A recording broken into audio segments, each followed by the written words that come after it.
സ്വന്തം ഭാര്യയുടെ സീറ്റിനു വേണ്ടിയുള്ള നെട്ടോട്ടത്തിൽ പാർട്ടി സെക്രട്ടറി എം.വി. ഗോവിന്ദൻ മറ്റെല്ലാം മറന്നുവെന്ന സി.പി.എമ്മിനെ വലിച്ചുകീറി പ്രതിപക്ഷം. ജി. സുധാകരനോട് ഞങ്ങൾ പോലും ഇങ്ങനെ പെരുമാറില്ലെന്നാണ് രമേശ് ചെന്നിത്തലയടക്കമുള്ള നേതാക്കന്മാർ പറയുന്നത്. ജി. സുധാകരന്റെ ഫേസ്ബുക്ക് പോസ്റ്റ് ഗൗരവമുള്ളതെന്ന് കോൺഗ്രസ് നേതാവ് രമേശ് ചെന്നിത്തല. അഴിമതി നടത്താത്ത മന്ത്രിയായിരുന്നു ജി. സുധാകരൻ. കുടുംബത്തിൽ രക്തസാക്ഷിയുള്ള ആളാണ്. അദ്ദേഹത്തെ പാർട്ടി സെക്രട്ടറി അവഹേളിച്ച നടപടി ശരിയായില്ല.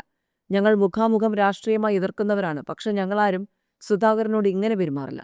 സ്വന്തം ഭാര്യയുടെ സീറ്റിനു വേണ്ടിയുള്ള നെട്ടോട്ടത്തിൽ പാർട്ടി സെക്രട്ടറി മറ്റെല്ലാം മറന്നുപോയി. പി.കെ. ശശി നിലപാട് വ്യക്തമാക്കട്ടെ, അപ്പോൾ പ്രതികരിക്കാമെന്നും രമേശ് ചെന്നിത്തല പറഞ്ഞു. സുധാകരൻ നല്ല കമ്മ്യൂണിസ്റ്റാണെന്നും അദ്ദേഹം യു.ഡി.എഫിലേക്ക് വന്നാൽ വലിയ സന്തോഷമാണെന്നും ഷിബു ബേബി ജോൺ പറഞ്ഞു.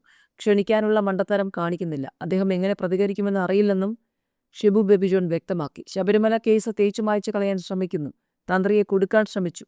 യു.ഡി.എഫ് അധികാരത്തിൽ വന്നാൽ ശബരിമല കേസിൽ ശക്തമായ അന്വേഷണം നടത്തുമെന്നും ഷിബു വ്യക്തമാക്കി. വീണ ജോർജിനെതിരായ പരാമർശത്തിൽ തെറ്റില്ല. നടക്കാത്ത കാര്യം നടന്നുവെന്ന് പറഞ്ഞു. അത് ഹാലൂസിനേഷനാണ്.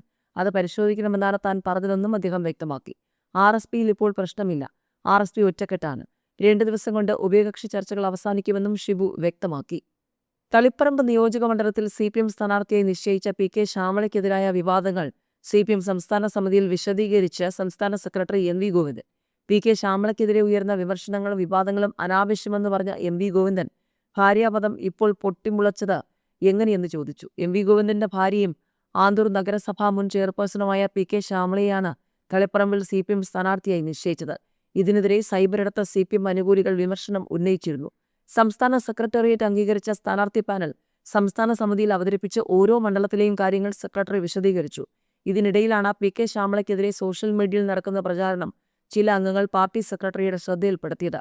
വിവാഹം കഴിക്കുന്നതിന് മുൻപും ശ്യാമള പാർട്ടി പദവികളിൽ സജീവമാണെന്നായിരുന്നു ഇതിന് എം.വി. ഗോവിന്ദന്റെ മറുപടി. പി.കെ. ശ്യാമളയെ മത്സരിപ്പിക്കുന്നതിൽ പുനരാലോചനയുടെ ആവശ്യമില്ലെന്നും നേതൃത്വം നിലപാടെടുത്തു.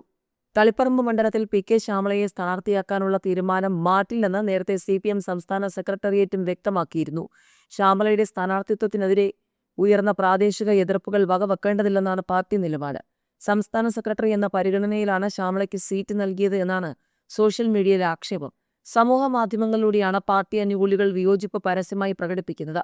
പി.കെ. ശ്യാമള ജനകീയല്ലെന്നും ആന്തൂർ നഗരസഭ അധ്യക്ഷയായ സമയത്തുണ്ടായ പ്രവാസി ആത്മഹത്യ അടക്കമുള്ള വിഷയങ്ങൾ ജയസാധ്യതയെ ബാധിക്കുമെന്നാണ് സോഷ്യൽ മീഡിയയിലെ പ്രചാരണം. പൊതുസ്വതന്ത്രനെ മത്സരിപ്പിക്കാൻ തീരുമാനിച്ച പാലക്കാട് സീറ്റിന്റെ ലിസ്റ്റിൽ പക്ഷേ പി. സരന്റെ പേരില്ല. അസാധാരണ ഇളവ് നൽകിയാണ് എ.സി. മൊയ്തീനെ കുന്നംകുളത്ത് മത്സരിപ്പിക്കുന്നത്. സിറ്റിംഗ് എം.എൽ.എമാരെ മത്സരിപ്പിക്കുന്ന സീറ്റുകൾ ഉൾപ്പെടെ ആശയക്കുഴപ്പം നിലനിന്ന സീറ്റുകളിലെല്ലാം സ്ഥാനാർത്ഥികളായി. കോൺഗ്രസിന് മുൻപേ സ്ഥാനാർത്ഥി പ്രഖ്യാപനം നടത്തി തിരഞ്ഞെടുപ്പിൽ മുൻതൂക്കം നേടാൻ ശ്രമം തുടങ്ങിയ സി.പി.എമ്മിനെ വിടാതെ പിന്തുടരുകയാണ് വിവാദങ്ങൾ. ആദ്യം ഐഷ പോറ്റിയും എസ്. രാജേന്ദ്രനും പാർട്ടി വിട്ടെങ്കിൽ ആലപ്പുഴയിൽ ജി. സുധാകരൻ ഉയർത്തിയ സമ്മർദ്ദവും പാലക്കാട് പി.കെ. ശശിയുടെ നേതൃത്വത്തിലുള്ള വിമത നീക്കവും കണ്ണൂരിലെ സ്ഥാനാർത്ഥി നിർണയവുമായി ബന്ധപ്പെട്ട അസ്വാരസ്യങ്ങളും തുടർ പ്രഹരങ്ങളായി. സ്ഥാനാർത്ഥി നിർണയമോ സംഘടനാ പ്രശ്നമോ ആദ്യം തീർക്കേണ്ടതെന്ന ആശയക്കുഴപ്പത്തിലാണ് നേതൃത്വം. തദ്ദേശ തെരഞ്ഞെടുപ്പിൽ പല ജില്ലകളിലും സംഘടനാ പ്രശ്നങ്ങൾ നിഴലിച്ചുവെന്ന സ്വയം വിമർശനം പാർട്ടി നടത്തിയിരുന്നു. സർക്കാരിന്റെ പ്രവർത്തനങ്ങൾ തുടർഭരണം കൊണ്ടുവരുമെന്ന ആത്മവിശ്വാസത്തിൽ ഈ പ്രശ്നങ്ങളെയെല്ലാം അതിന്റെ വഴിക്ക് വിട്ടതാണ് ഇപ്പോൾ പൊട്ടിത്തെറിയിലേക്ക് എത്തിയത്. എം.വി. ഗോവിന്ദൻ സംസ്ഥാന സെക്രട്ടറി ആയ ശേഷം വിഭാഗീയതയ്ക്കെതിരായ ആദ്യം ഇടപെട്ട ജില്ല ആലപ്പുഴയായിരുന്നു. എന്നാൽ അതേ ഗോവിന്ദന്റെ നാക്കുപിഴയാണ് ആലപ്പുഴയിൽ ജി. സുധാകരനെ പ്രകോപിതനാക്കിയത്. പരസ്യ പ്രതികരണങ്ങളിൽ സെക്രട്ടറി കുറച്ചുകൂടി സൂക്ഷ്മത പുലർത്തണമെന്ന ആവശ്യത്തിന് ഇപ്പോൾ പാർട്ടിക്കുള്ളിലും ആക്കം കൂടി. ഐഷ പോറ്റിയെയും രാജേന്ദ്രനെയും പാർട്ടിക്ക് പുറത്താക്കിയതിൽ 2 ജില്ലകളിലെയും വിഭാഗീയതയിൽ സംസ്ഥാന നേതൃത്വം പുലർത്തിയ നിസ്സംഗതയുണ്ട്. പി.കെ. ശശി പുകഞ്ഞ വിചാരം ഏറെക്കാലമായി പാർട്ടിയിലെ ഒരു വിഭാഗം നേതാക്കൾക്കുണ്ട്. എന്നാൽ ആ കൊള്ളിക്ക് നിന്ന് കത്താൻ അവസരം നൽകി അവസാന നിമിഷം വരെ പദവികളിൽ സംരക്ഷിച്ചു പിടിച്ചു.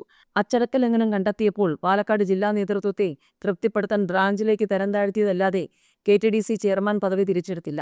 മന്ത്രി മുഹമ്മദ് റിയാസിന്റെ വകുപ്പിലെ ഉന്നത പദവിയിൽ തുടർന്നുകൊണ്ടാണ് ശശി തുടർച്ചയായി അച്ചടക്ക ലംഘനം നടത്തിയത്. മട്ടന്നൂരിൽ നിന്നും കെ. ശൈലജയെ മാറ്റിയതിന് ടൈം അവസ്ഥ ബാധകമാക്കിയെങ്കിലും അതിനു പിന്നിൽ ഉൾപാർട്ടി രാഷ്ട്രീയമാണെന്ന ആരോപണമുയർന്നു. എനിക്ക് മാത്രം എന്ത് അയോഗ്യത എന്ന സംസ്ഥാന സെക്രട്ടേറിയറ്റിൽ ചോദിച്ച ശേഷമാണ് പേരാവൂർ നൽകിയത്. തളിപ്പറമ്പിൽ താൻ ഒഴിയുന്ന സീറ്റിൽ ഭാര്യ എന്ന ശൈലി ദഹിക്കാത്തത് സി.പി.എം അണികൾക്ക് തന്നെയാണ്. ശ്യാമള സ്ഥാനാർത്ഥിയായത് തന്റെ ഭാര്യയായതുകൊണ്ടല്ലെന്ന് എം.വി. ഗോവിന്ദന് വാദിക്കാമെങ്കിലും എതിർപ്പുയർന്നിട്ടും മറ്റു പേരുകൾ പരിഗണിക്കാത്തതിന് കാരണം ഗോവിന്ദന്റെ പദവിയാണെന്ന എതിർവാദം തള്ളാനാകില്ല.